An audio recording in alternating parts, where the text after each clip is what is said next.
Westpac to make big job cuts as profit margins are hit, a new inquiry to examine the sharp jump in deaths in aged care facilities, and we'll tell you about the job that can make you rich. It's Friday, the 4th of February 2022. Welcome to Fear and Greed, the business podcast that sets you up for a successful day. I'm Michael Thompson, and good morning, Sean Aylmer. Good morning, Michael. Have you enjoyed the week, our first full week back? It's great to be back, isn't it? And I'm not even saying that sarcastically, it genuinely is great. It is great, but I am looking forward to the weekend as well. I'm looking forward to finding out about the job that'll make me rich. Let's go then. All right, and of course, stay listening for Sean's chat to Alex Vinocour from Beta Shares about the world of ETFs. That's coming up after the show. But first, Sean, Westpac will cut jobs in head office as it looks to reduce costs in the ultra-competitive banking sector. Yes, that's right. The country's third largest bank yesterday provided its fourth quarter cash earnings, and it's the first of the big banks to provide a market update this year. It did better than many market watchers expected, mostly on the cost side. It will reduce head office by 20%, and that follows a reduction in more than 1,100 jobs late last year.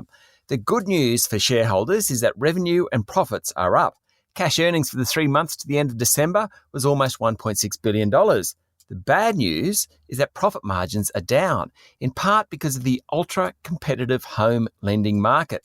The increase in fixed-rate home loans has hurt all the bank's margins, including Westpac, and in recent days, it and Commonwealth Bank have both lifted some of their fixed-rate loans for homes. Westpac has been the underperformer of the big four banks in recent months, but yesterday its share price jumped more than 2%, pushing its total market capitalisation back above ANZ. As I said, it's now the country's third largest bank, behind Commonwealth Bank and National Australia Bank. And Sean, while we're talking about large companies on the stock exchange, now that BHP's primary listing is on the ASX, it's well and truly the big Australian once again. That's right. This week it dumped its dual listing structure of the ASX and the London Stock Exchange in preference to be listed here on the local bourse. It means its market capitalisation locally is now $240 billion, far and away the biggest company on the ASX. As you said, Michael, it's once again the big Australian. In fact, it's the biggest Australian. Commonwealth Bank is next at $160 billion, followed by CSL at $122 billion. And Michael, while on the subject of big listed companies, the ASX is about to lose a top 20 company after Sydney Airport shareholders voted for the $24 billion takeover by a consortium led by New York-based Global Infrastructure Partners and IFM investors. As of next week, Sydney Airport will no longer be listed on the ASX. There's plenty of action, plenty going on in the market. How did the ASX perform yesterday? In the end, the S&P ASX 200 closed down slightly to finish at 7,078 points. It's still up 3.5% over the past 5 days or so. The tech stocks were hit really hard following some disappointing earnings announcements out of the US. Meta Platforms, which is the parent company of Facebook, and Spotify both announced earnings results which really were on the low side of expectations. In after-hours trading, both Meta and Spotify's share price fell more than 20%. That's massive. It really set the tone for the local market, and that's why the tech stocks were sold off. The health stocks also underperformed yesterday. On the other side of the ledger, Nufarm was the best performer, up 20%. After it said quarterly revenue was up sharply, the miners did well with BHP, Rio Tinto and Fortescue Metals all outperforming. The banks were mixed, as were the retailers, and Telstra's 1.1 million shareholders would have been happy after it jumped more than 1%. The telco giant is one of the best performing large caps over the past year. I hadn't realised that until yesterday. And what about global markets, Sean? Well, Michael, the collapse in Meta's share price dominates all the headlines, of course. As we record this morning, it's down 26%. That's worth about $230 billion and easily the largest single-day fall, in dollar terms, of any stock in Wall Street history. That underpinned a 3% fall in the tech-heavy Nasdaq, and the S&P 500 is down 1.7% in early afternoon trading. In Europe, the Bank of England hiked its key interest rate and said it would start running down bond holdings, and the ECB held its interest rates but said net buying under its emergency support program will end next month. Next step for Europe is higher interest rates. European shares ended lower. And Michael, Brent crude jumped overnight and is back above $90 a barrel, while the Aussie dollar is fetching 71.4 US cents. We'll be back in a moment with the rest of the day's business news.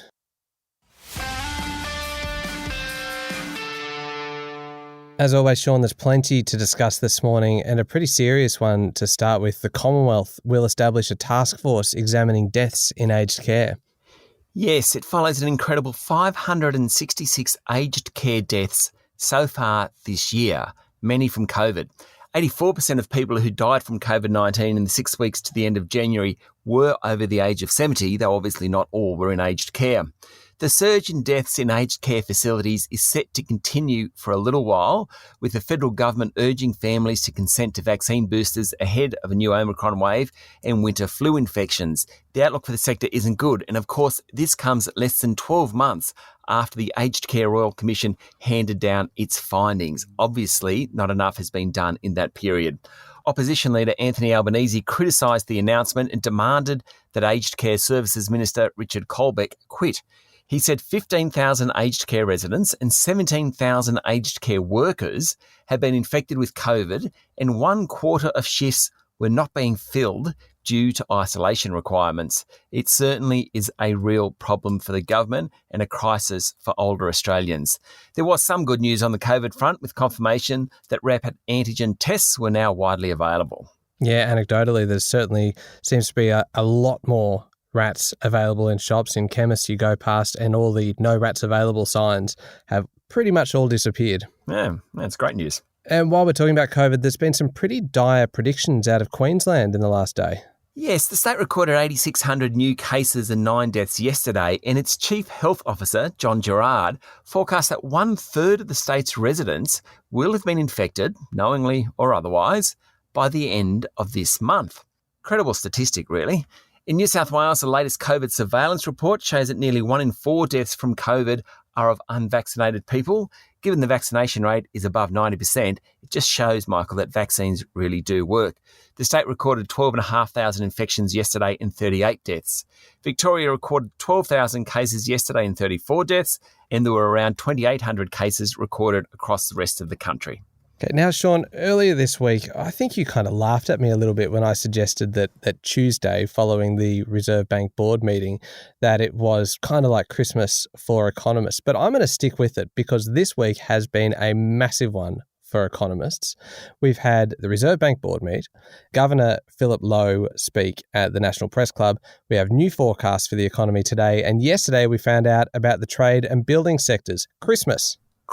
Can you imagine Stephen Koukoulis at the moment? Our resident economist. He'll be loving it. He's probably having a bit of a lie down. Big week. He probably is resting. We'll hear more from him on Monday about all this. Yesterday, Australia's trade surplus figures came out. Now, the surplus fell $1.4 billion to $8.4 billion in December, according to the Bureau of Statistics.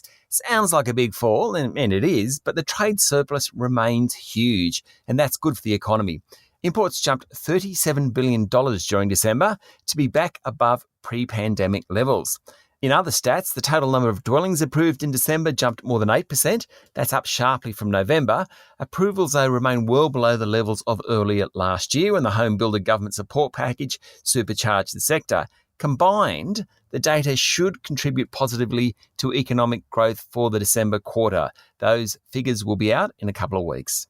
Now, Sean, I mentioned this one at the top of the show, and it's the one I've been looking forward to. If you want to make money, become a software developer or engineer, which is not particularly good news if, like me, you are not that great at science and related things. Yes, all those STEM subjects, we should all be forcing our children to do them, because if they want to be rich in the future, that's where to go. Maybe it's not really news. I suppose we all suspected that.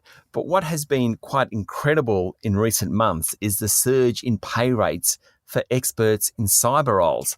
According to recruitment firm Talent, some technology salaries have jumped 50% in just half a year. Now, the biggest rises are for candidates who can write software. So the average salary for CRM software developers, CRM being customer relationship managers, who specialise in some of those big platforms, Salesforce, Microsoft Dynamics. So if you can write code for those software platforms, your pay has pretty much jumped more than 50% in the last 6 months to around $200,000. But it isn't just the top end. Salaries are rising across the whole technology workforce. In fact, the average salary for a permanent technology role in Australia rose 26% in the 6 months to December last year. Annualise that, 50% more. Basically, Fewer candidates out there, more demand. How to make money? Go learn technology. Sean, it's about this point where we realise that you and I have made a bad career choice. Yeah. It's probably a bit late for a change. Logging on to Fear and Greed to record isn't counted as technology, I'm afraid, Michael. Oh, okay. That's very disappointing. But I need to ask you this question, Sean, and it's basically, what is it about blokes and utes? Because we are now at the point where 3 of the top 4 selling vehicles are utes, and I'm ashamed to say I realise now that I'm a little bit of a cliche in that my dream vehicle at the moment would actually be a dual cab Hilux. Really? Yeah.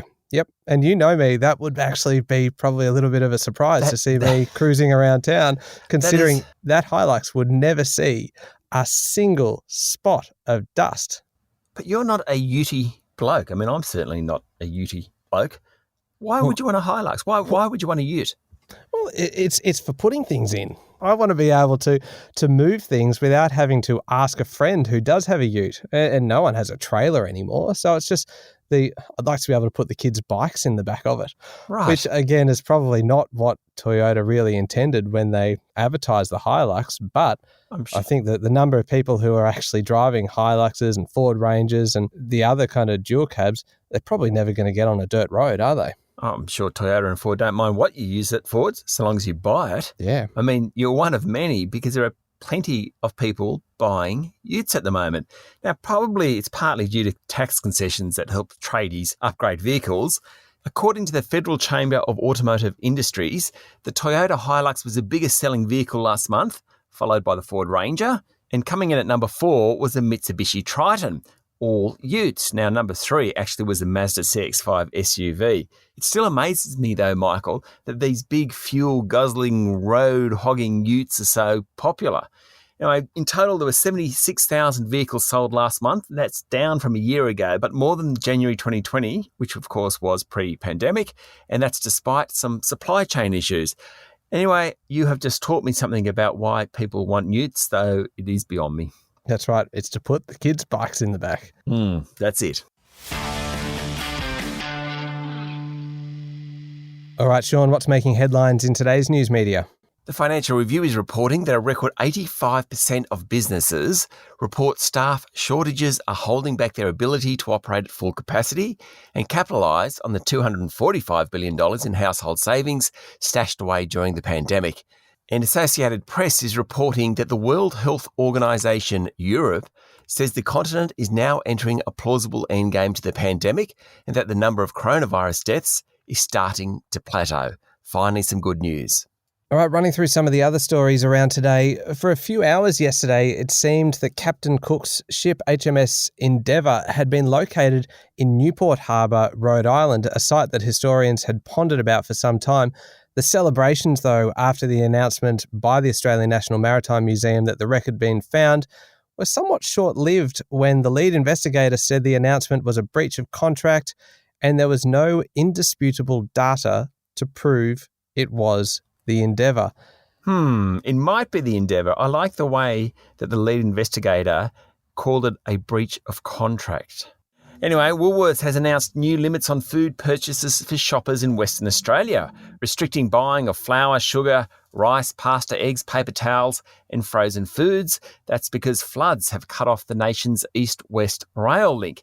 Coles has also announced limits on some goods, and both big supermarket chains are trying to find alternate trucking options. But of course, that isn't so easy when the state border is closed. No, I can't imagine it is. Now, furniture retailer Nick Scali's December half profit fell on the back of COVID-related store closures. Managing Director Anthony Scali also said the group had been hit by disruptions to its supply chains. A very familiar story now, Sean. Yes, I think we're going to hear a lot of that in the next couple of weeks during earnings season. Gaming machine manufacturer Aristocrat Leisure won't be buying UK-based gaming software group Playtech after not enough shareholders voted for the purchase. That's the Playtech shareholders voting against the $4 billion bid.